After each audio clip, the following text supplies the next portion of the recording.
Today on Setting the Scene, we have a very special guest. He is not only one of New Zealand's greatest champion DJs, having represented our country across the globe in his field. He is also one of the pioneers of New Zealand hip hop and holds a special place in my heart for his input into the scene. We have the great, the legendary DJ Raw.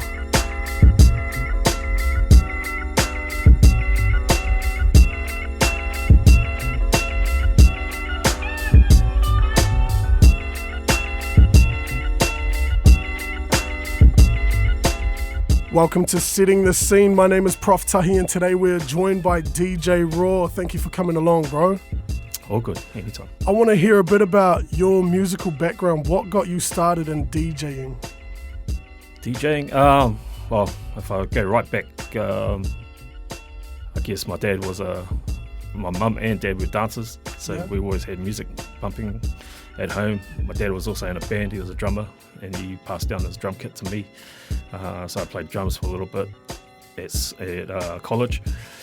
And then I used to go and sit with my cousins who were all in the church band and basically learnt instrumentation and learnt what instrument was doing what job and all that sort of thing. So it wasn't really like a proper education. Yeah, so you were learning the instruments before you even decided to touch the decks?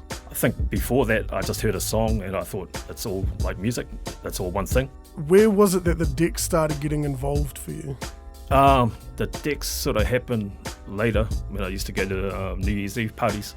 Yeah. And all my cousins, different set of cousins, all the drinking cousins, and they were older and they used to tell me, go change your record. Yeah. You know, so that was my job. I was the record boy, you know, at the parties. So literally just changing the records. Yep. So they go find this record. It says Earth, Wind and Fire. The guys all got afros. Put that record on, you know.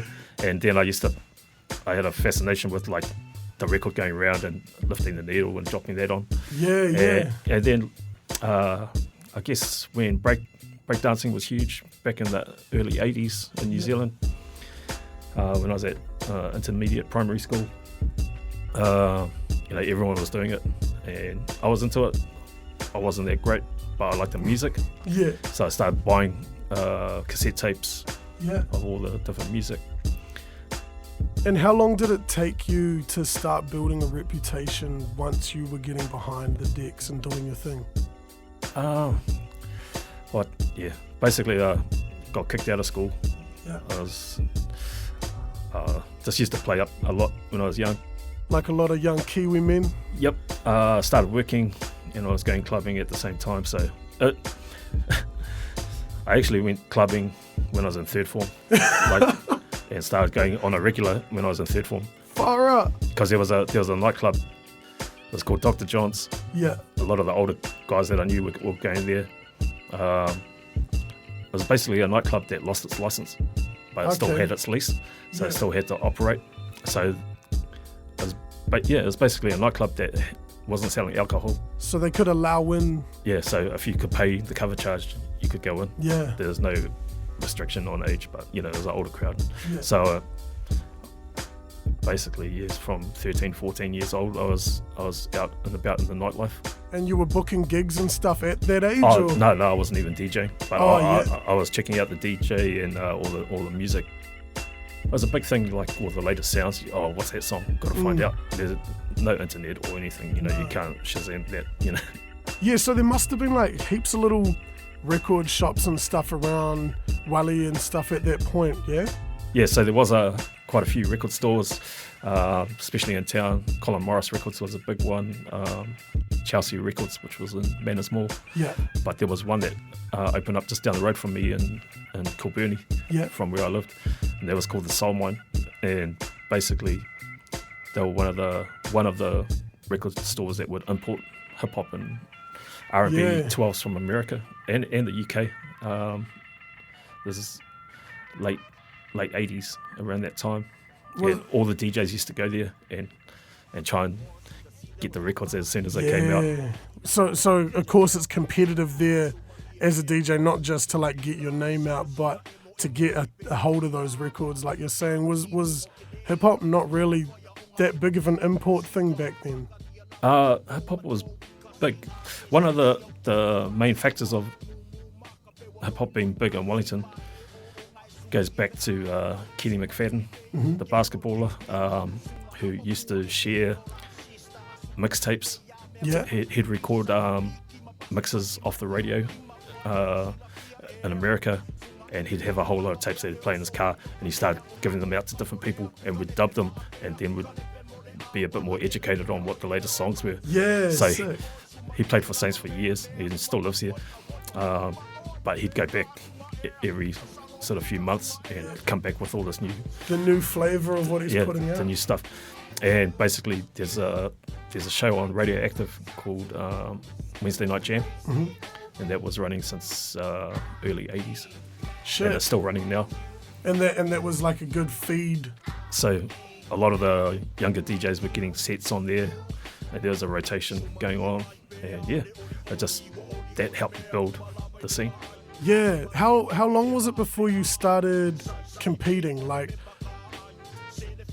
did you get into that off the bat, or were you just like club DJing and then you were like, shit, I've got something here, I can compete? Yeah, competing didn't come till way later. So the first DJ battle in New Zealand was 89 at a place called Chips nightclub, which used to be owned by Frankie Stevens. Oh, really? Yeah, yep. So I basically got gear 3 months before that competition. I had been jamming on other people's gear. I had record collection and stuff, but I didn't really have my own gear. So just to give you an idea, back in those days, what we use, Technics 1200s are the main turntables of choice for most DJs, and they've been around since the 70s. But in order to get that, like a set of those back in, I don't know, I think it was 88 or 89, you had to go buy them, but they weren't in the store. You have to order them. And so I paid, they were $1,000 each back then. So once I left school, got a job, I just saved up for my gear, paid it all up front at a place called Alvi Martin, and it took 6 months for it to come in from Japan. Holy shit. So it must have been like the itchiest 6 months of your life. Yeah, so people don't click that these days. You can just get anything anytime. We used to record music videos off TV, like rewind, pause, just try to get a glimpse of what they were using. Really? Yep, even fashion stuff, what are those shoes? Oh, Shelters, oh man, where can you get those from, Is there anything that you wanted to add to this before we sign out? I don't know, man, a lot of the students that have come through, I feel like if they know that this is for them, they do really well.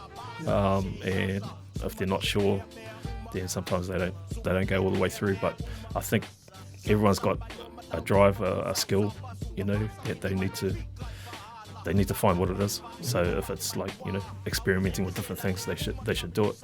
I was lucky that I found what I wanted to do early, and just maintain, because you don't get anywhere without sticking to it. So you've got to stick to your guns, follow through. There's been lots of ups and downs. People knock what you're trying to do. They don't respect it the way that you do, all that sort of thing.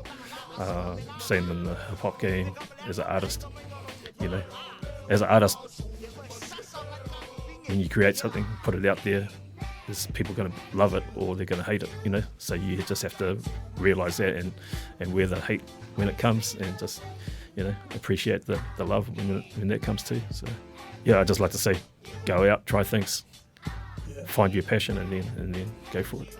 Yeah, man, thank you very much for that, and thank you for coming through, and thank you for your contributions to not only Wellington's scene but to New Zealand's scene as well, on a huge part, and that is from more than just somebody here talking to you, but that's from a fan of your work over the years, man. Thank you for all of that.